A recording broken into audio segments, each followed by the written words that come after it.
Okay, Kylieanna, so nice to meet you. Well, nice to meet you. Thank you for having Um, we do not know each other at all. me.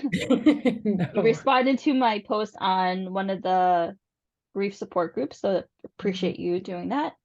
Um, I know nothing about your story. I know nothing about your journey, so the floor is yours. Hmm. Well, that's an interesting journey because it was my brother. He's 23 years old. I'm 27, so we're about 4 years apart. Uh, Fully completely biological. At some points in our lives, I raised him. So it's kind of sucks because I know I didn't fail. I know it wasn't my fault, but it's kind of in the back of my head, like, what could I have done that's different? But, as it's gotten, so he died November 5th at 1:12 p.m. um due to an overdose of cocaine laced with fentanyl. Um, I'm sorry. yeah, the crappy part about it is I know some people do say this, he wasn't a user. He met this girl, and then within 6 months, he was on cocaine, and then he died. Um, and the suspicious part about it is before they met, her husband actually died of a heart attack. But when I spoke to some investigators about it, it was actually suspicious, but they didn't get too much into it because of his criminal history. So they were just, you know, but now they're like, oh, well, this is really weird. Um, so it all kind of starts back in October 31st on Halloween. I got a phone call. I was at work. I got a phone call. Was it this Um, past October? yes, ma'am. It's only been, I think, 3 months now. It's just all kind of a blur still. Yeah, yeah, Um, he's actually half of him is right behind me on the piano. You can see the baby picture.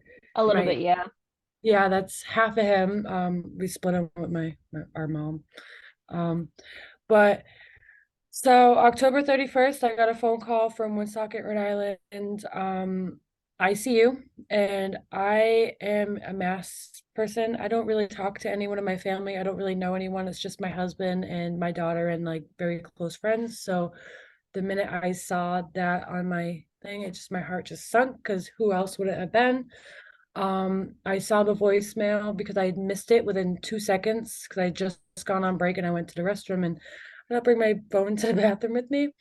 So I saw it and I just kind of went numb. I was just like, like this is definitely, my brother.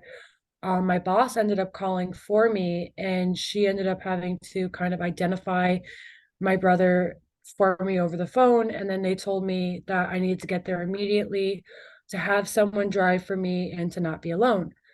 So I ended up calling back when I got a little energy, and I tried to ask them, like, what happened? Like, did he get into a car accident? Did he get, like, did he get shot? Like, just random things. And they were like, no, but we prefer to, like, tell you when we get there. And I was like, okay, so what can you tell me?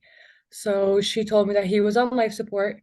Um, there was no brain function. His heart was beating very strong, but nothing else was working. At that point, he had actually been in the hospital since October 29th.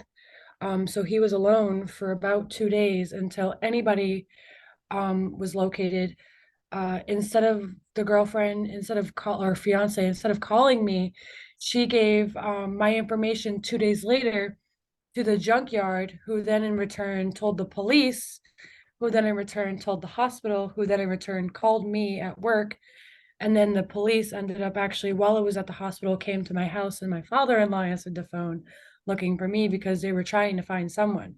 Because my brother was a very like he had friends, but he was private. So like he didn't go to the doctor. So he didn't have an emergency contact. He didn't have any of that. So whoever's listening to this, have an emergency contact because you're gonna be alone. It's gonna be, I mean, in my experience, it was harder knowing he was alone for the 2 days on life support. And just, that's one of the hardest parts of getting not over it, but going through it is that like he was alone. I know nothing could have changed, but like I would have been able to hug him longer, um, which like hurts. But I appreciate the time I did get because, especially in our the group that I saw your post on, you hear like, oh, we got the phone call that they're gone. they didn't get to say goodbye. So it's kind of a bittersweet thing where it's like, I'm happy I got to say goodbye, but sorry if I cry, but it's like hard, Okay. it's just kind of, I don't know. My brother was a 6'4", 6'6" redneck, 250 football player. He wasn't, just seeing him in the bed with tubes down his throat was just kind of like just not normal, obviously. So when I got there, my friend ended up picking me up from work, um, because my husband was way too far away, and then we had our daughter. Um, so we ended up, you know, going to the hospital, going to the ICU. Um, it was Halloween, so I was actually dressed up as Oscar the Grouch, and like the nurses kept saying I was cute, and I was like, "Can you just bring me to my brother? Like, I, I don't want to be cute right now. Just like, I Yeah. just see my brother. I want to know what's going on." And when they told me, she's like, I was like, "So what happened?" She's like, "So he overdosed on cocaine and fentanyl." I literally like it felt like someone punched me in the chest, like the wind just kind of like, and my knees collapsed because I was like, what? Like that wasn't what I expected, because on the way there, the whole time I was like, oh, he fell off a ladder because he did tree work. He got into a car accident. He hit his head. He got into a fight because he was being a moron. Like that was not what I was expecting. And then I found out he was the 10th case that month with that same cocaine with fentanyl. And Wow. it's crazy because why? Like Yeah. what, I get it. Like, I mean, I'm not addicted to anything, which I thank God for, because I kind of learned from my parents' mistakes. Um, but it's like, I guess the hardest part in this situation is wondering kind of like why, what was the point? Like, what did this girl, he's at blame too, but what did she have over him to kind of convince him to do harder drugs? And it's like, especially growing up the way we did, like we went to the NA meetings, we were around people that were like, don't do drugs, like, don't do this because this is what's going to happen. You're going to lose all your teeth. You're going to lose your family, lose your home. So and so died and this and that. So it's like, I kind of like, don't understand what goes through someone's head, which is like the hardest part. Yeah. 'Cause it's like, but it's also, you can't compare yourself like, oh, well, I don't do that. Yeah, but there's something going on with that person, I guess, that turns them to it. So it was like, you know, but he had a bunch of tubes down his throat. They call it like apoxic or whatever brain. Um, like his brain was just, he was pretty much brain dead for the most part. There was no brain activity. Um, he wasn't like no purposeful movements. He like the on October, the day I finally got there, he would react a little bit to like if you did a sternum rub, and then if I touched his feet. But after that, he just kind of went downhill. Um, so that was a Monday that I found out that happened. On Tuesday, I mean, so I told my grandmother and I told my aunt, our aunt and uncle. I told my grandmother like first because she was, who I turned to. And it was really hard, like having to be the one in charge and like the adult of the situation, being like, hey, like, especially telling someone their grandson is like, in a coma due to drugs. Like, it was hard because it was one of those that just wasn't him. And it's like, I feel for the people, like, so bad for the people who are just kind of like dreading that day for the phone call, because, like, even just feeling how I feel now, not expecting it, I can only imagine expecting it and then finally getting that call. It's just, I could never, like, you know, and I just give everyone props for being able to deal with it. Because I actually, still to this day, don't know how to feel about it. Um, because, and it's not even the fact that he died to drugs, it's that he's 23. Yeah. People are younger or past, but like I feel like I shouldn't have outlived my baby brother. Like it's just, it sounds like a joke, and that's the hardest part. Everyone's like, "Oh, you'll learn to live with it. You'll learn this and that." It's like I don't want to fucking learn to live with it. Like, Yeah. excuse me, Like, I Yeah, don't no, want to learn to live with the fact that my 23-year-old brother is gone. Like, yeah. why would I, you know, I guess you learn to deal with the pain, but like, I feel like every day actually, it doesn't get easier, it gets harder because it's more set in stone. Hmm. It's more permanent. It's more like to this day. I mean, it's only been a few months, so it's understandable, but I still go to call him. If I see a funny license plate or a funny car sticker, I'll go to be like, haha, and I'm like, yeah, I can't do that. Yeah. Um, and like also, having to make because I was actually his healthcare proxy, my husband and I, because we have a very estranged relationship with our mother. Um, I have a restraining order on her, so just we don't have a real connection with her. So he put my husband and I in charge. So like finding that paperwork and bringing it to the hospital and then being like, okay, like you're in charge of everything. And then the main doctor coming in being like, so there's really not options after this besides, he comes off life support or he's, you know, brain dead for the rest of his life. And my grandmother, I just like always knew like this, he wouldn't want that. Like, he would then Yeah. you think of all like your organs fail, your, bed sores, like what kind of life is that? There's really no life. You're just tubes, you're not, you know. Um, I remember calling every morning, even though it wasn't that many days, but I called every single morning, like the minute I woke up, spoke to the nurse. They knew me by name. They knew, and I was like, I'm calling for my brother Paul. Okay, like here, this is what we're doing. I was there every day. Like the ICU kind of became my little home. Like it be like because his room was like the first room when you walk in the door, and then so you walk out the door and the bathroom's right there, and then the little family room there. So it came, like I had everything I needed. Like my brother was there. Um, the hardest part, well, there's a lot of hard parts, but one of like the worst parts was when like like the person that did the brain waves would come in, they would let me stay. Um, and then just being like, yeah, no improvement, sorry. It's okay. There's no change. And just being like, you're a big boy, like get up. Like, knowing he's not gonna get up, but being like, this is not the way you should go out, but like, this is not the way anyone should go out. But it just sucks. And I'm sure everyone feels that way. But the other sucky part is like not having a mom, or because our dad's gone because he drank himself to death. So it's like all the men in my family, besides like my husband that are like related to me, and one cousin did dumb shit. Like my cousin Sage died because he jumped off a cliff that said don't jump off of. My brother passed away because he did drugs. My dad passed away because he wouldn't stop drinking. So I'm just like, and it feels bad, but it's like a week and a half after my brother actually passed away, I found out I was pregnant and I dreaded having a boy. Like, because I knew, like, no matter how much, like, not knew, but I felt like no matter how much love and guidance, like, this kid's gonna do something stupid and die. Like, like I felt terrible thinking that way, but it's like the boys in my family are dumb. And I hate saying that, but it's like, you know, just every man that's passed is past doing something that they shouldn't have done. Yeah.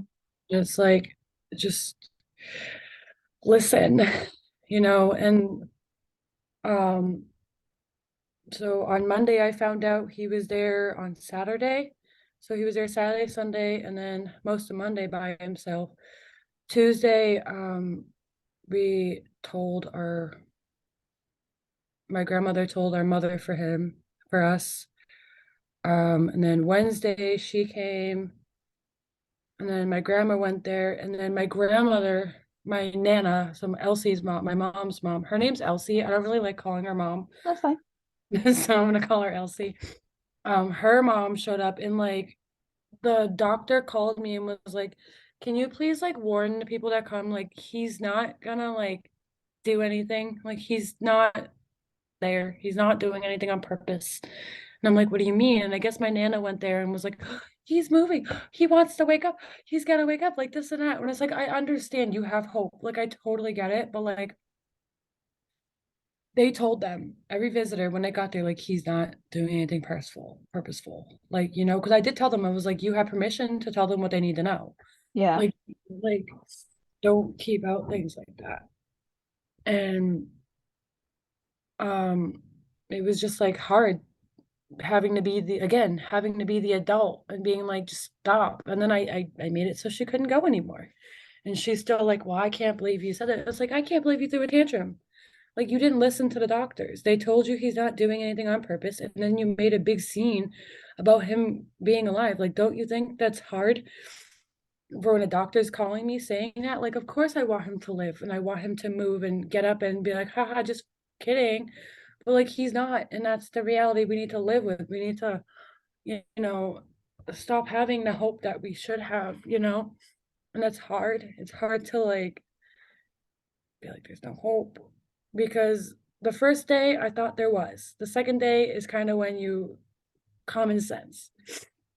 Again, I've never been in that situation. The only thing I've ever done was smoke marijuana. So like, I've never, been Yeah. around people, besides my mom growing up. I've never, so I didn't know how it all worked out. I asked my doctor, I made it a doctor's appointment just so I could ask, like, what's the effects on drugs on people? Because like, I don't know.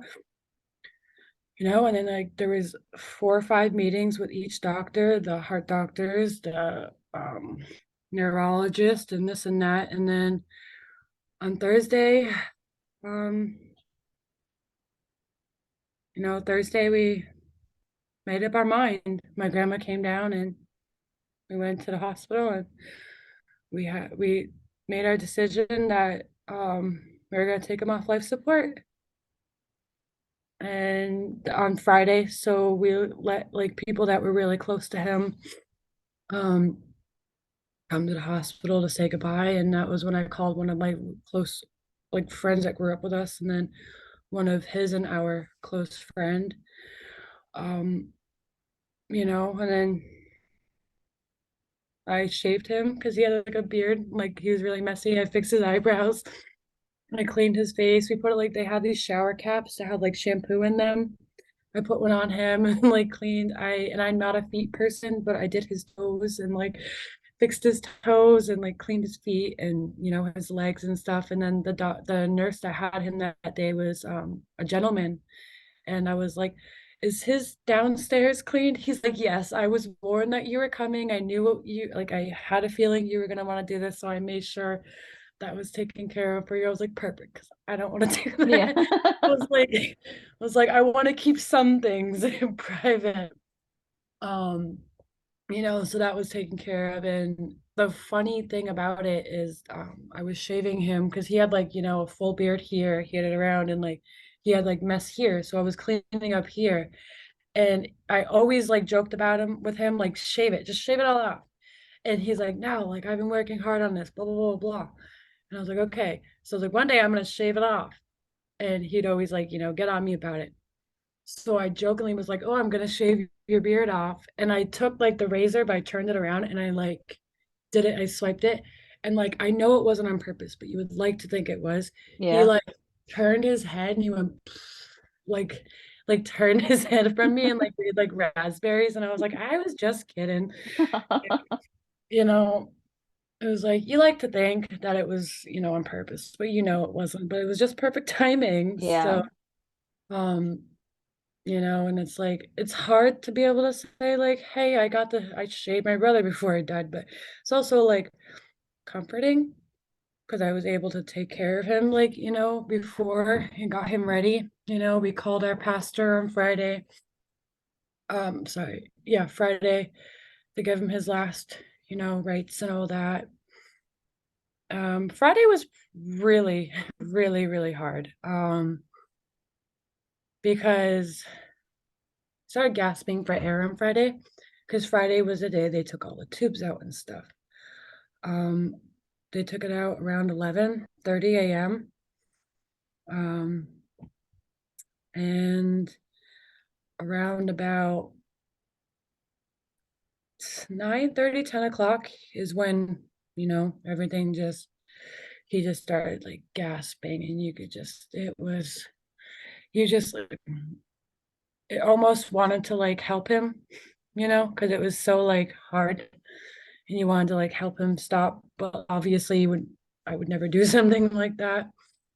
Um and I was like, just my spot was on his chest. I laid on him every day. That was my spot. 'Cause I knew I wasn't gonna be able to hug him again, so I got as many hugs as I could. Um, you know, I'm just like remembering like just his hugs. Um, but that was where I hung out every day, and I felt bad because I wasn't that heavy. I'm not that heavy. So I felt bad. I thought it was me that was making him, struggle. So I got up a little bit, and he wasn't, and I just kept thinking like, okay, buddy, like you can go. Like don't struggle, you can go. And my at like 3 a.m. my grandmother was like, "Hi, go home. Like just go home." And I was like, "Well, I don't want to leave him." And she's like, "Go home, because every time he stops breathing, I see you die inside." And she's like, "It's already hard for me, And my grandma's not a baby. My grandma's like, I've seen her cry twice in my life. Well, now 4 times, but twice beforehand, and it was at my grandfather's funeral, and another time when she had discovered that I was like being abused. So she's not a baby, like she's not a cuddly grandma, and she was like, I can't take it. I can't take you dying inside every time you think that he's gone, and then he keeps going. Because I would think that because he would stop for a few minutes, and I'd be like, oh, okay, like he's finally like, he's not struggling anymore. Because I don't know if you ever heard someone like gasp, but I'm sure you can only imagine, like it's deafening, it's dead, like it's you die inside. And like he would just go and then he would stop, but then he go like do it again. I'm just like, buddy, like I know you're strong, just please. So my grandmother finally made us go home at 3 in the morning, and my husband's a Marine. So November 5th, the day he died, was a Marine Corps ball. And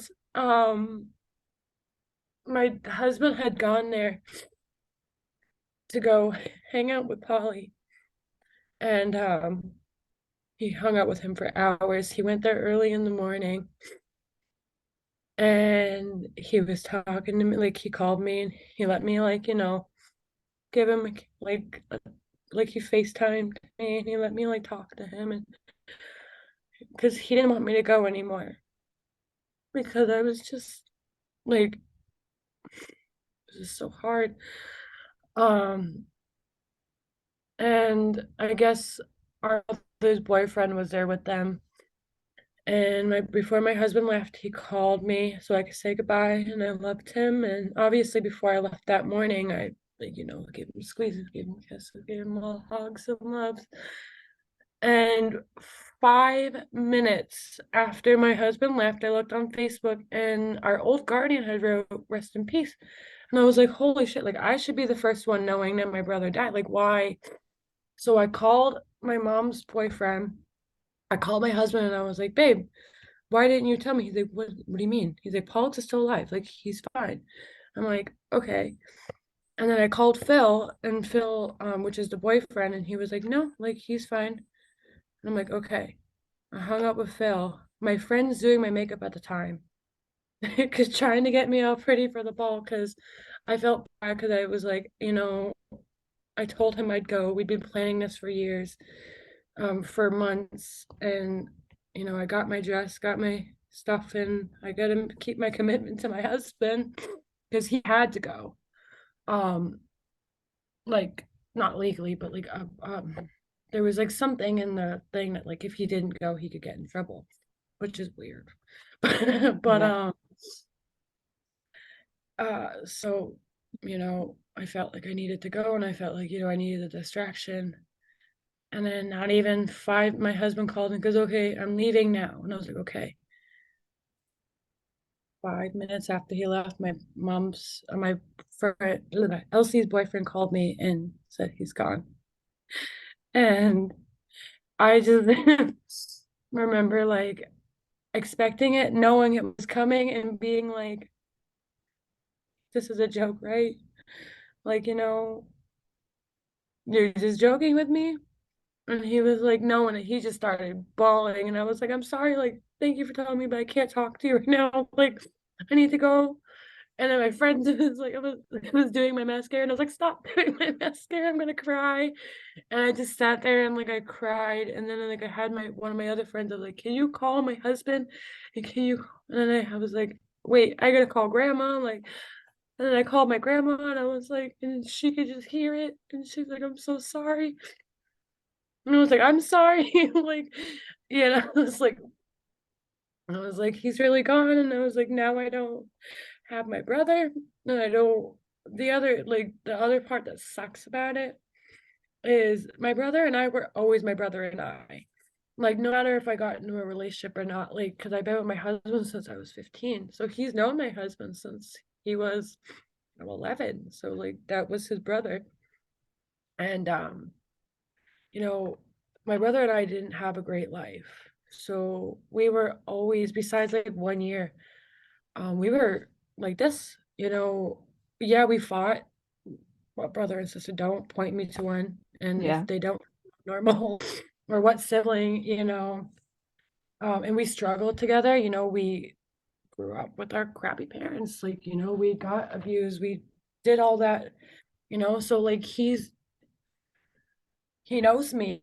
I know him, besides the year like this recently, but it's just hard because it's like, the person that, um, sorry, I just want to make sure that wasn't my daughter. Um, Jesus. The person that like I struggled together is not there anymore. It's like I know I'm not alone, but I feel alone. Yeah. And then a week after he passed away, I found out I was expecting again. And that's why I said like I didn't want a boy. Which we're not. We're having another girl, but that's the other hard part is like trying to be stress free, and calm, but also being like my brother's gone.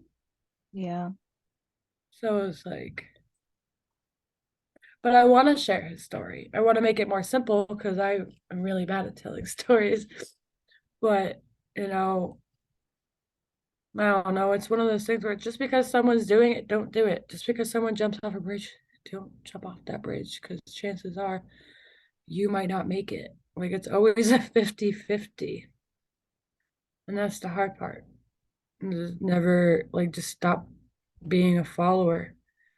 And I saw him last year. Him and I were he was over my house all the time because my husband was in boot camp.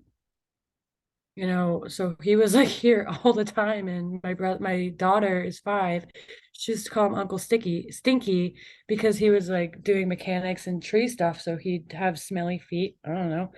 And like, um, so and also explaining that, like, obviously I didn't tell my daughter, like, what happened, but I was like, well, Uncle Polly got sick and he's no longer with us anymore. And just like the look in her face, because we've explained death to her at a young age, which not everybody agrees with it, but I don't care. Like, you know, um,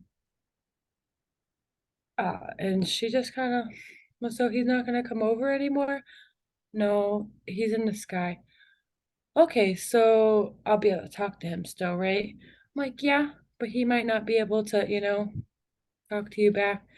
And then like a week later, she was just so sad for like 2 weeks. And I just felt so bad because it's like I knew how she was feeling, but I didn't, you try not to show your kids how sad you are.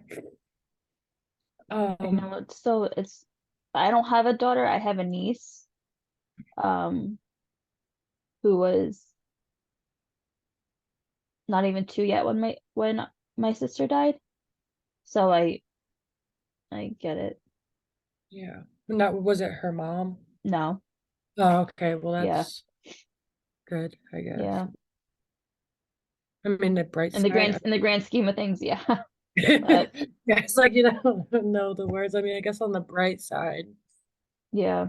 I'm sorry for your loss. I can only imagine how, 'cause I've seen you try to hold back while I'm crying, and I'm sorry. No. I know that's why you do it. I give you props because I wanted to be a therapist at one point, but I was like, I have such a big heart. I could not cry if someone was telling me something sad. It was like, so I couldn't be able to keep my composure. So I give you props for being able to do it because you're strong. You know what? It's just I don't think there's any other um I don't know. It's can't think of the words. It's Yeah, I can't English either. yeah. Like when I talk to people, I've been doing this for almost for over a year and I haven't talked to anyone in a really long time. Um, but it always I feel very honored when people tell me their stories and their journeys. I know a lot of You know how people it feels. that, and I know it's hard for people to Yeah. talk about it because they think people don't understand. Yeah, that's the hard part is when I open up or like, 'cause I don't really open up to many people. But you know, I kind like you said about understanding, like I kind of obviously you were part of the same group as me, so you're in the same boat, so you'd understand. But like, you know, I was talking to some friends the other day and they were like, they'd listen, but then they'd like, you know, change the subject, and I was like, okay, well, thanks for helping me. Don't ask me how I'm doing if you're not gonna like, and I get it. I totally like, you know, I get it. I get, you know, It death makes being, people uncomfortable. yeah, like, you know, different situations, like in situations they haven't been in. I totally get it, but it's like, don't ask if you know I went through it. Don't ask me how I feel about it if I'm Yeah. not And gonna be able. it's still very fresh for you. Oh yeah. For about 2 weeks, I had dreams of him gasping for air, which was really, really hard because like obviously that can be hard for anybody. And then I had a dream one day of him being in a casket and then him just looking at me saying, "Help me." And I just told him, "I can't help you." And he's like, "You let me down." And I'm just being like, "Well, how could I have let you down? Because you kind of, not to be mean, you kind of let me down because, you know, like you weren't that person, you know, like Yeah. why did you have to follow this girl? Like she sucks." Like I heard I got into a fight after he died. Well, at the hospital and after he died because no one else wanted her there. And I didn't know the full story yet. So I let her come say goodbye. And I feel like a moron because I don't feel like she's the one that obviously killed him because there's more to the story about it. Um, well, I'm not saying her name, so I guess I could say more about it. But so again, like I said, 2 months before they had met in April. Her husband had died of now suspicious circumstances, but from non-confirmed, but from the grapevine, it was something she had given him. Um, and then speaking to someone that I know that has done drugs, done, you know, substances before, kind of gave me a little more insight of the situation. So on Friday, they had stayed up all night and they drove around and whatever. On Saturday morning, so which when the situation happened, started, they had got some cocaine and she took an Ambien. This is where it gets funky. She took an Ambien, which is a sleeping medication, to my knowledge, because she said she was tired. And then they got some substance, and then they each took a few lines, and then they took a nap. So from what I hear, and I've heard from people who have done cocaine, when you're taking cocaine, you're not taking it out. You're cleaning a house, you're running a marathon, you're hyper. I've never taken it, so I don't know. But my father-in-law, who is a psychologist, told me like, no, that's BS. From speaking to an investigator and then from someone that I know that has done drugs, is that it sounds like she took the Ambien to offset the effects of the fentanyl because I guess fentanyl like makes your heart go crazy. I could be wrong, Yeah, please quote me. I don't I'm know. pretty positive you're correct. Yeah, makes like your heart, go crazy, and that's what makes your, everything, you know, be problematic. But Ambien, because of sleep, it calms you down and it keeps your heart rate steady, so it offsets the effects. Oh, I don't. Yeah, She did that, but she didn't do that to help him. no. That's what the because I asked, well, did you give a Pollux one? She goes, no. I was like, why not? She goes, well, I didn't have many left. I'm like, oh, okay, okay, cool. Because the first time she told me the story, she lied to me, and I told her, I was like, if you are gonna lie to me again, like, there's going to be a lot of problems. Like, I don't know if my brother warned you about me, but I'm not someone to mess with. Like, I may look like I'm 5 pounds, but mess with my family, and I am a bodybuilder. Like, Right. you know, and yeah, like I finally got the story from her and all that, and then she tells me she woke up to him, gurgling blue, and she gave him CPR. I asked her, did you tilt his head? I don't want to cut you off, but we have like less than a minute. So I'm just trying to see if I can upgrade to a Oh, more no thing, worries. but it's like not letting me. Can we sign off and sign back on? Yeah, I don't care. Okay. So we'll close this and we'll go back on. All right. Okay. So let me do this because I want to keep talking. All No right. worries. So we'll just go, I guess, on the same link, or I'll send you a new link. Okay, I got my Okay. phone. Okay. See you in just a minute. Okay, Okay. bye. Bye.